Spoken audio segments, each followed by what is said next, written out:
Global science festival കേരളയിലേക്ക് സ്വാഗതം. യുഗാന്തരങ്ങളുടെ അതിരുകൾ ഭേദിക്കുന്ന, നമ്മൾ കൂടി ചേർന്ന് പൂർത്തിയാക്കപ്പെടുന്ന മനുഷ്യകുല പരമ്പരയുടെ കുടുംബ ചിത്രമാണിത്. ഇതിൽ കാണുന്നവർ മിക്കവരും നമ്മളെപ്പോലുള്ള ഹോമോസാപ്പിയൻസ് എന്ന മനുഷ്യരല്ല. പക്ഷേ ഇന്നത്തെ മനുഷ്യർ ഉരുത്തിരിഞ്ഞു വന്ന വഴിയിൽ പല കാലങ്ങളിലായി രംഗപ്രവേശം ചെയ്ത് നാമാവശേഷമായി പോയ പൂർവികരാണിവർ. ഏതാണ്ട് 35 ലക്ഷം വർഷം മുൻപ് ഇരുകാലിൽ നിവർന്ന് നടന്നത് മുതൽ തീയ വരുതിയിലാക്കി ഉപകരണങ്ങൾ നിർമ്മിച്ച് ആഭരണങ്ങൾ അണിഞ്ഞ് വികാസം പ്രാപിച്ച Australopithecus afarensis, Homo habilis, Homo erectus, Homo ergaster, Neanderthal എന്നിങ്ങനെ നാം പേരിട്ട ഈ കുലങ്ങളിൽ പിണഞ്ഞും പിരിഞ്ഞുമാണ് നാം ഉരുത്തിരിഞ്ഞത്. പല സായൻസിക അറിവുകളുടെയും കലയുടെയും സംയോജനം വഴി പുനർനിർമ്മിച്ചെടുക്കപ്പെട്ടവരോടൊപ്പം നമ്മളും ചേർന്നുകൊണ്ട് ഗ്ലോബൽ സയൻസ് ഫെസ്റ്റിവലിൻ്റെ പ്രഥമ എഡിഷൻ ആരംഭിക്കുന്നു.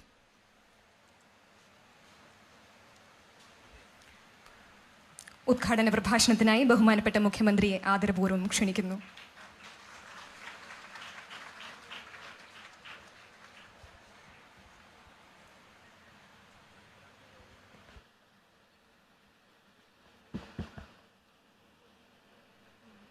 സഹോദരി സഹോദരന്മാരെ, ശാസ്ത്ര വിദ്യാഭ്യാസത്തിനും ശാസ്ത്ര ബോധവൽക്കരണത്തിനും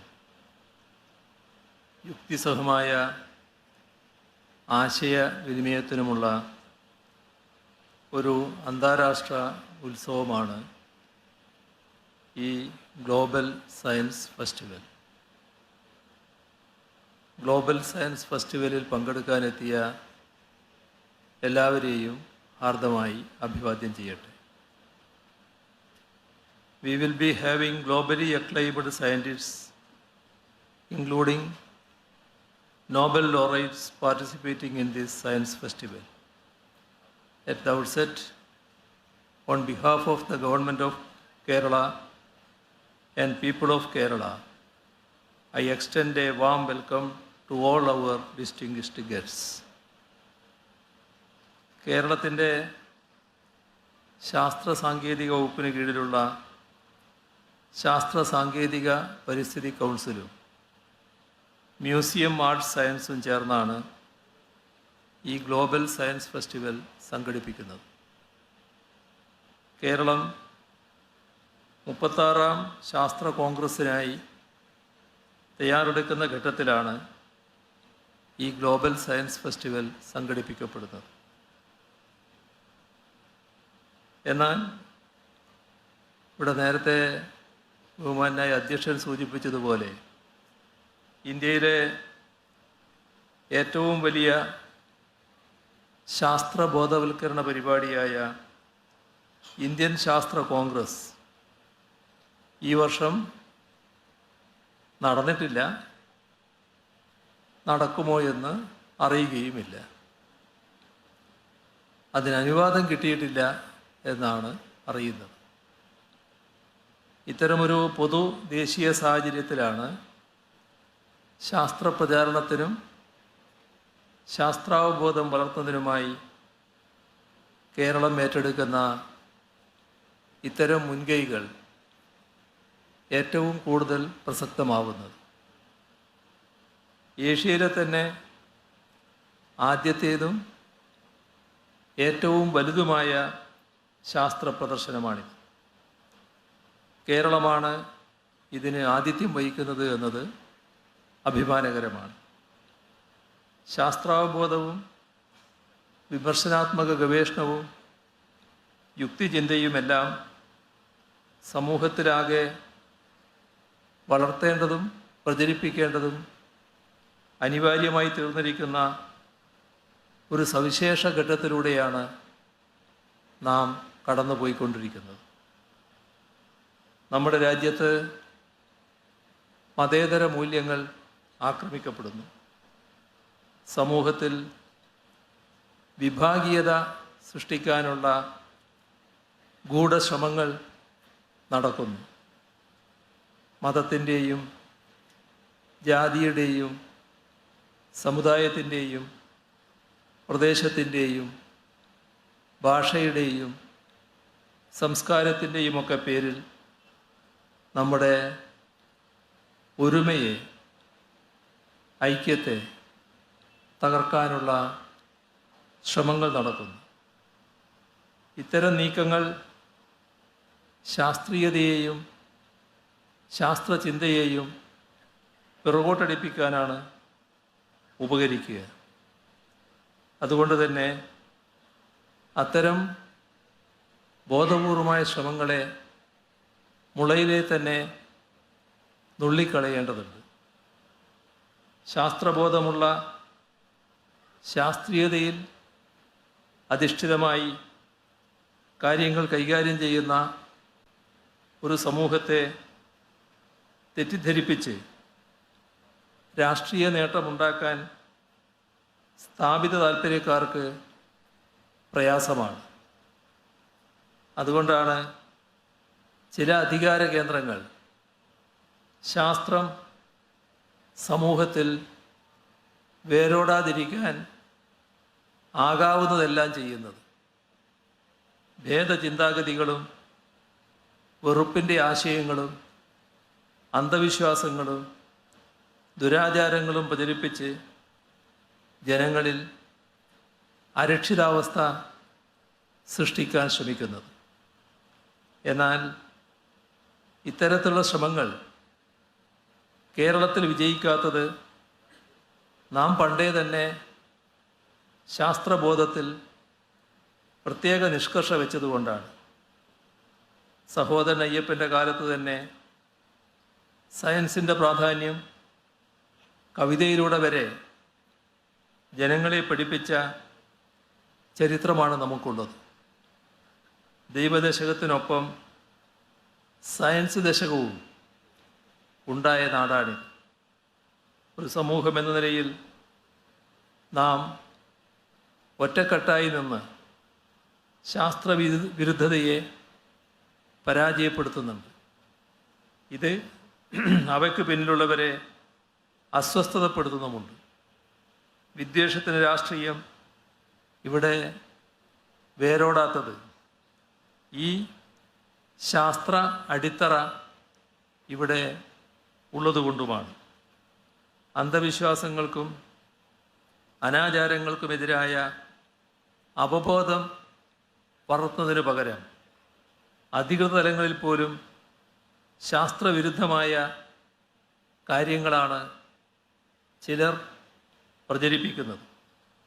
കഴിഞ്ഞ ഒരു ദശാബ്ദത്തിനുള്ളിൽ നമ്മുടെ രാജ്യത്ത് അതിൻ്റെ നിരവധി ഉദാഹരണങ്ങളുണ്ടായിട്ടുണ്ട്. അധികാരസ്ഥാനത്തുള്ള ഒരു പ്രമുഖനാണ് പരിണാമ സിദ്ധാന്തത്തിനെതിരെ പറഞ്ഞത്. ഭൂമി പരന്നതാണ് എന്ന് മറ്റൊരാൾ പറഞ്ഞു.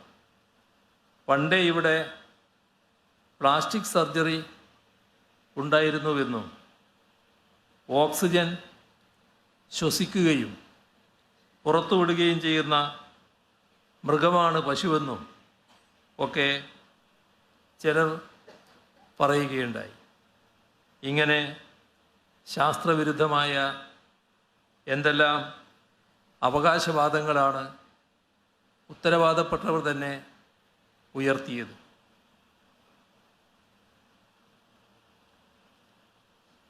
ആരാധനാലയങ്ങളല്ല വിദ്യാലയങ്ങളാണ് വേണ്ടതെന്ന ഉദ്ബോധനമുയർന്ന രാജ്യമാണിത്. ശാസ്ത്രജ്ഞരല്ല, മറിച്ച് ശാസ്ത്രത്തെ നോക്കുകുത്തിയാക്കുന്ന ആൾദൈവങ്ങൾ ഇപ്പോൾ ആദരിക്കപ്പെടുന്ന അവസ്ഥയുണ്ടാകുന്നു. ശാസ്ത്രമല്ല, മതമാണ് രാജ്യപുരോഗതിക്കുള്ള വഴി എന്ന് ബോധപൂർവം പ്രചരിപ്പിക്കപ്പെടുന്നു. ഇതിൻ്റെയെല്ലാം ആത്യന്തിക ഫലം സ്വാതന്ത്ര്യമല്ല, പാരതന്ത്ര്യമാണ്. ഈ സന്ദിഗ്ധ ഘട്ടത്തിലാണ് ശാസ്ത്രാവബോധവും യുക്തിചിന്തയും വളർത്താൻ നാം പൊരുതേണ്ടത്. ശാസ്ത്രത്തെ സംരക്ഷിക്കാൻ വലിയൊരു ജനകീയ പ്രസ്ഥാനം ഉണ്ടാവേണ്ടിയിരിക്കുന്നു. ഭേദചിന്താഗതികൾക്കും വെറുപ്പിൻ്റെ ആശയങ്ങൾക്കും അന്ധവിശ്വാസങ്ങൾക്കും അനാചാരങ്ങൾക്കുമെതിരെ പുതിയ ഒരു സമരമുഖം തുറക്കേണ്ടിയിരിക്കുന്നു. അത്തരം സമരങ്ങൾക്കും ബോധവൽക്കരണത്തിനും വേണ്ട അധികാരം നമ്മുടെ ഭരണഘടന തന്നെ ഓരോ ഇന്ത്യൻ പൗരനും തരുന്നുണ്ട്. ആ ഉത്തരവാദിത്വം ഏറ്റെടുക്കുക എന്നതാണ് യഥാർത്ഥ രാജ്യസ്നേഹികൾ ചെയ്യേണ്ടത്. സയൻറ്റിഫിക് ടെമ്പർ അഥവാ ശാസ്ത്രബുദ്ധി വളർത്തേണ്ടതിൻ്റെ ആവശ്യകതയെക്കുറിച്ചാണ് ഭരണഘടനയുടെ 51-ാം വകുപ്പ് പറയുന്നത്. എന്നാൽ ആ ഭരണഘടന പ്രകാരം സത്യപ്രതിജ്ഞ ചെയ്ത് അധികാരമേറ്റവരിൽ ചിലർ തന്നെ സയൻറ്റിഫിക് ടെമ്പർ തകർക്കുന്ന യുക്തിരഹിതമായ പ്രസ്താവനകൾ നടത്തുകയാണ്. ഇത്തരത്തിലുള്ള ഒട്ടേറെ അസംബന്ധങ്ങൾ പ്രചരിപ്പിക്കപ്പെടുന്ന ഈ കാലത്ത് കേരളം അതിൻ്റെ ഭരണഘടനാപരമായ ഉത്തരവാദിത്വം ഏറ്റെടുക്കുന്നു. അതിൻ്റെ ഉത്തമമായ ദൃഷ്ടാന്തമാണ് ഈ ഗ്ലോബൽ സയൻസ് ഫെസ്റ്റിവൽ. കേരളത്തിൻ്റെ ഓരോ കോണിലും ശാസ്ത്രപ്രചാരണ സംവിധാനങ്ങൾ നിലവിൽ വരുത്തുക, അവയെല്ലാം പൊതുസമൂഹത്തിന് ഉപയോഗപ്പെടുത്താൻ കഴിയുന്ന രീതിയിൽ വളർത്തുക, ഇതാണ് സംസ്ഥാന സർക്കാരിൻ്റെ ലക്ഷ്യം. ഈ ലക്ഷ്യം കൂടി മുൻനിർത്തിയാണ് genome data centre, digital university, digital science park, centre for excellence in microbiome, centre for excellence in nutraceuticals, science പാർക്കുകൾ ഇവയെല്ലാം സ്ഥാപിക്കുന്നത്. പുതിയ സാങ്കേതിക വിദ്യകൾ പ്രയോജനപ്പെടുത്തുന്ന സംവിധാനങ്ങൾ നാടിനാകെ പ്രാപ്യമാക്കുകയാണ്. ശാസ്ത്ര സാങ്കേതിക പരിസ്ഥിതി ഗവേഷണ രംഗത്ത് രാജ്യത്തിന് തന്നെ മാതൃകയായ ഒട്ടനവധി സ്ഥാപനങ്ങൾക്ക് മുൻപും കേരളം തുടക്കം കുറിച്ചിട്ടുണ്ട്. മികവിൻ്റെയും പ്രസക്തിയുടെയും അടിസ്ഥാനത്തിൽ ഇവയിൽ പലതിനെയും പിന്നീട് ദേശീയ പ്രാധാന്യമുള്ള സ്ഥാപനങ്ങളായി കേന്ദ്ര സർക്കാർ തന്നെ ഏറ്റെടുത്തിട്ടുണ്ട്. ശാസ്ത്ര സാങ്കേതിക പുരോഗതിക്കനുസരിച്ച് സാങ്കേതിക വിദ്യയെ വിവേകപൂർവം സ്വാംശീകരിക്കുകയും യുക്തമായ രീതിയിൽ സംസ്ഥാനത്തിൻ്റെയും രാജ്യത്തിൻ്റെയും പുരോഗതിക്കായി ഉപയോഗപ്പെടുത്തുകയും ചെയ്യുക എന്നതാണ് കേരള സർക്കാർ വെച്ചു പുലർത്തുന്ന കാഴ്ചപ്പാട്. നാടിൻ്റെ വികസനത്തിന് ശാസ്ത്ര സാങ്കേതിക വിദ്യയെ ഇത്തരത്തിൽ ഗുണപരമായി ഉപയോഗിക്കുന്നതിനൊപ്പം സമൂഹത്തിൽ ശാസ്ത്രാവബോധം വളർത്തുക എന്നൊരു മഹത്തായ കർത്തവ്യം കൂടി ഇതുപോലുള്ള ശാസ്ത്രോത്സവങ്ങൾക്കുണ്ട്. ശാസ്ത്രാവബോധം വളർത്തുക എന്നത് ഏറെ പ്രധാനപ്പെട്ടൊരു കാര്യമാണ്. ശാസ്ത്രാവബോധമുള്ള തലമുറ ഏതൊരു നാടിൻ്റെയും സമ്പത്താണ്. അവർക്ക് മാത്രമേ നാടിനെ പുരോഗതിയിലേക്ക് നയിക്കാനാവൂ. ഈ തിരിച്ചറിവാണ് സയൻസ് കോൺഗ്രസ്സുകൾ മെച്ചപ്പെട്ട നിലയിൽ സംഘടിപ്പിക്കാനും ഇതുപോലുള്ള ശാസ്ത്രോത്സവങ്ങൾ നടത്താനും കേരളത്തിന് പ്രേരണയാകുന്നത്. പാട്ടകൊട്ടിയും ടോർച്ചടിച്ചും ശാസ്ത്രബോധമുള്ള സമൂഹത്തെ വളർത്തിയെടുക്കാൻ കഴിയില്ല. ഇത്തരം അബദ്ധജടിലതകൾ രാജ്യത്താകെ ഉത്തരവാദപ്പെട്ടവർ തന്നെ പ്രചരിപ്പിക്കുമ്പോൾ അവയുടെ പൊള്ളത്തരങ്ങളെ തുറന്നു കാട്ടുന്ന യുക്തിസഹവും ശാസ്ത്രീയവുമായ വിശദീകരണവുമായി രംഗത്ത് വരാനുള്ള സാമൂഹികമായ ഉത്തരവാദിത്വം ശാസ്ത്രവുമായി ബന്ധപ്പെട്ട എല്ലാവർക്കുമുണ്ട്. അവരത് ഏറ്റെടുക്കണമെന്നും ഭേദചിന്താഗതികൾക്കും വെറുപ്പിൻ്റെ ആശയങ്ങൾക്കും അന്ധവിശ്വാസങ്ങൾക്കും അനാചാരങ്ങൾക്കുമെതിരായി പൊതുസമൂഹത്തിൻ്റെ മനസ്സാക്ഷി ഉണർത്താൻ മുൻനിരയിൽ ഉണ്ടാവണമെന്നും ഈ അവസരത്തിൽ അഭ്യർത്ഥിക്കട്ടെ. പൊതുസമൂഹത്തെ മുന്നിൽ കണ്ടുകൊണ്ടുള്ള പ്രവർത്തന രീതിക്കാകണം ശാസ്ത്ര സമൂഹം എപ്പോഴും ഊന്നൽ കൊടുക്കേണ്ടത്. അതിന് ശാസ്ത്രത്തെ നിത്യജീവിതവുമായും രാഷ്ട്രീയവുമായും വികസനവുമായുമൊക്കെ ബന്ധപ്പെടുത്തി അവതരിപ്പിക്കാനാവണം. ശാസ്ത്രത്തിനൊപ്പം തന്നെ പ്രധാനമാണ് ശാസ്ത്ര സംസ്കാരവും. അത് പ്രദാനം ചെയ്യുന്ന മൂല്യങ്ങളും എന്ന തിരിച്ചറിവുണ്ടാകണം. അത് വളർത്തുക എന്നതായിരിക്കണം ശാസ്ത്ര സമൂഹത്തിൻ്റെ പ്രധാന പ്രവർത്തന ലക്ഷ്യം. ശാസ്ത്രത്തെ രണ്ട് വിധത്തിൽ ഉപയോഗിക്കാം. മനുഷ്യരാശിക്ക് പ്രയോജനപ്പെടുന്ന വിധത്തിലും വിനാശം വിതക്കുന്ന വിധത്തിലും. ഒരാൾക്ക് ശാസ്ത്രത്തെക്കുറിച്ച് അഗാധമായ അറിവുണ്ടായിട്ട് മാത്രം കാര്യമില്ല.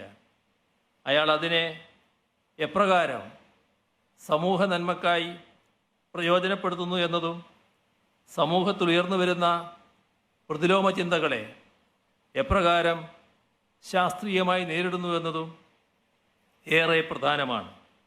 ശാസ്ത്രം ശാസ്ത്രത്തിനു വേണ്ടിയല്ല, സമൂഹത്തിനു വേണ്ടിയാണ്. സമൂഹത്തിനുതകാത്ത ശാസ്ത്രം കൊണ്ട് കാര്യമില്ല. മറ്റൊരു രൂപത്തിൽ പറഞ്ഞാൽ സമൂഹത്തിനുതകുന്നിടത്താണ് ശാസ്ത്രത്തിൻ്റെ സാഫല്യം. ശാസ്ത്രചിന്ത സമൂഹത്തിൽ പടർത്താൻ ഏറെ അനിവാര്യമായ ഒന്നാണ് അറിവിൻ്റെ സാർവത്രികമായ വിതരണം. ശാസ്ത്രത്തിൻ്റെ ജനകീയവൽക്കരണം എന്നത് ഇത്തരം സമ്മേളനങ്ങൾ കൊണ്ട് മാത്രം സാധ്യമാകുന്നതല്ല. പലപ്പോഴും അക്കാദമികമായ തലങ്ങളിൽ മാത്രമായി ശാസ്ത്രീയ അറിവുകൾ ഒതുങ്ങി നിന്നേക്കാം. അവയെ ജനകീയവൽക്കരിക്കുക എന്ന ദൗത്യം ശാസ്ത്രലോകം ആകെ ഏറ്റെടുക്കണം. ശാസ്ത്രം ശാസ്ത്ര വിദ്യാർത്ഥികൾക്കും ഗവേഷകർക്കും വേണ്ടി മാത്രം എന്ന ധാരണ തന്നെ പൊളിച്ചെഴുതപ്പെടണം. ജനകീയ കലകൾ പോലെ സകല ജനങ്ങൾക്കും പ്രാപ്യമാകുന്ന വിധത്തിൽ ശാസ്ത്രത്തെ പ്രചരിപ്പിക്കുക എന്ന ശ്രമകരമായ ദൗത്യമാണ് ഏറ്റെടുക്കേണ്ടത്. ശാസ്ത്രത്തിൻ്റെ ജനകീയവൽക്കരണമാണ് ഈ കാലത്തിൻ്റെ ആവശ്യം. കേരള സർക്കാർ ഇത്തരത്തിൽ കാലാനുസൃതമായി ഇടപെടുന്നു എന്നതുകൊണ്ടാണ് ഇവിടെ ഗ്ലോബൽ സയൻസ് ഫെസ്റ്റിവൽ സംഘടിപ്പിക്കാനാകുന്നത്. കൊള്ളലാഭം കൊയ്യുന്നതിനുള്ള ഉപാധികളാകരുത് ശാസ്ത്രവും സാങ്കേതിക വിദ്യയും. അവ നാടിനാകെ ഉപകരിക്കപ്പെടണം. അവയിലൂടെ ഉൽപാദന വർധനവ് കൈവരിക്കുന്നതിനും വിഭവങ്ങളുടെ നീതിയുക്തമായ വിതരണം ഉറപ്പുവരുത്തുന്നതിനും നമുക്ക് കഴിയണം. അങ്ങനെ മനുഷ്യ ദുരിതങ്ങൾക്ക് അറുതി വരുത്താനും അതുവഴി കൂടുതൽ സമത്വാധിഷ്ഠിതമായ ലോകം കെട്ടിപ്പടുക്കാനും കഴിയണം. ശാസ്ത്രത്തെ മനുഷ്യ നന്മയ്ക്കും സാമൂഹ്യ പുരോഗതിക്കുമുള്ള ഉപാധിയായി ഉപയോഗിക്കണമെന്നതാണ് കേരള സർക്കാരിൻ്റെ നിലപാട്. ആ നിലപാടിനെ മുറുകെ പിടിച്ചുകൊണ്ട് ശാസ്ത്രം പകരുന്ന അറിവുകളെ മാനവികതയിലൂന്നിയ വിജ്ഞാനമാക്കി മാറ്റുന്നതിനുള്ള പ്രവർത്തനങ്ങൾ ഏറ്റെടുക്കാനുള്ള അവസരമായി ഈ ഗ്ലോബൽ സയൻസ് ഫെസ്റ്റിവലിനെ മാറ്റണം. അതിന് ഉതകുന്നതാവണം ശാസ്ത്രോത്സവങ്ങൾ. ഈ ഗ്ലോബൽ ശാസ്ത്ര പ്രദർശനവും അനുബന്ധ പരിപാടികളും സംഘടിപ്പിച്ചിരിക്കുന്നത് ഇവിടെ ലൈഫ് സയൻസ് പാർക്കിലാണല്ലോ. ഇത്തരം പ്രദർശനങ്ങൾക്കുള്ള ഒരു സ്ഥിരം വേദി ഇവിടെ സജ്ജമാക്കാനാണ് നാം ലക്ഷ്യമിടുന്നത്. നമ്മുടെ സംസ്ഥാനത്തിൻ്റെ അഭിമാനമായ ഇൻസ്റ്റിറ്റ്യൂട്ട് ഓഫ് അഡ്വാൻസ്ഡ് വൈറോളജി സ്ഥിതി ചെയ്യുന്നത് ഇവിടെയാണ്. ഇനിയും ഇവിടെ ധാരാളം സംരംഭകർ വരും. ഇതൊരു ശാസ്ത്ര ഹബ്ബായും കേരളം ഉന്നത വിദ്യാഭ്യാസത്തിൻ്റെയും ശാസ്ത്രീയ ഗവേഷണങ്ങളുടെയും ഹബ്ബായും വളരും. ശാസ്ത്രത്തിൻ്റെ അത്ഭുതങ്ങൾ ആഘോഷിക്കാൻ ലോകമെമ്പാടുമുള്ള ശാസ്ത്രജ്ഞരെയും കലാകാരന്മാരെയും വിദ്യാർത്ഥികളെയും ശാസ്ത്രപ്രേമികളെയും ഗവേഷകരെയും എല്ലാം ഈ ശാസ്ത്രോത്സവത്തിൻ്റെ ഭാഗമായി നമ്മളിവിടെ ഒന്നിപ്പിക്കുകയാണ്. അറിയാനും അറിയിക്കാനുമുള്ള ഒരു വേദിയായി എല്ലാവരും ഇതിനെ പ്രയോജനപ്പെടുത്തണമെന്ന് ഓർമ്മിപ്പിക്കട്ടെ. ഉള്ളിൽ നിന്ന് ആസ്വദിക്കാനാകുന്ന പ്രപഞ്ചത്തിൻ്റെ മാതൃക, പരിണാമ സിദ്ധാന്തത്തിൻ്റെ ഉപജ്ഞാതാവായ ഡാർവിൻ സഞ്ചരിച്ച HMS ബീഗിൾ എന്ന കപ്പലിൻ്റെ ബൃഹത് രൂപം, ദിനോസറിൻ്റെ യഥാർത്ഥ വലുപ്പത്തിലുള്ള അസ്ഥിക്കൂട മാതൃക, യുദ്ധം സൃഷ്ടിക്കുന്ന കെടുതികൾ, കാഴ്ചയുടെയും ഭാഷയുടെയും വികാസവും വ്യത്യസ്തതകളും, മനുഷ്യ മസ്തിഷ്കത്തിൻ്റെ വാക്കിൻ, വീടിനുള്ളിൽ നിത്യവും കാണുന്ന വസ്തുക്കൾക്ക് പിന്നിലുള്ള ശാസ്ത്രം, ബഹിരാകാശ നിലയത്തിൽ നിന്നുള്ള കാഴ്ചകൾ, മനുഷ്യ ശരീരത്തിൻ്റെ പ്രവർത്തനങ്ങൾ, ഇങ്ങനെ അനവധി കാഴ്ചകളാണ് ഇവിടെ പ്രദർശനത്തിന് ഉണ്ടാവുക. കൂടാതെ വാനനിരീക്ഷണം, മറൈൻ അക്വേറിയം എന്നിവയും ഈ പ്രദർശനത്തിലെ വ്യത്യസ്തങ്ങളായ അനുഭവങ്ങളാകും. ഇതിലെ വൈവിധ്യമാർന്ന പ്രദർശനത്തിലേക്കും സംവാദങ്ങളിലേക്കും ചർച്ചകളിലേക്കും ലോകത്തെയാകെ ക്ഷണിക്കുന്നു. ഈ ശാസ്ത്രോത്സവം യാഥാർത്ഥ്യമാക്കുന്നതിന് പ്രയത്നിച്ച എല്ലാവരെയും ഈ ഘട്ടത്തിൽ ഹാർദമായി അനുമോദിക്കട്ടെ. ശാസ്ത്രബോധത്തിൻ്റെ സാക്ഷാത്കാരം സംസ്ഥാനത്തിൻ്റെയും രാജ്യത്തിൻ്റെ ആകെയും ഉന്നമനത്തിന് ഉപകരിക്കട്ടെ എന്ന് ആശംസിച്ചുകൊണ്ട് ഈ ഗ്ലോബൽ സയൻസ് ഫെസ്റ്റിവലിൻ്റെ ഔപചാരികമായ ഉദ്ഘാടനം സന്തോഷപൂർവ്വം നിർവഹിച്ചതായി അറിയിച്ചുകൊണ്ട് അവസാനിപ്പിക്കുന്നു.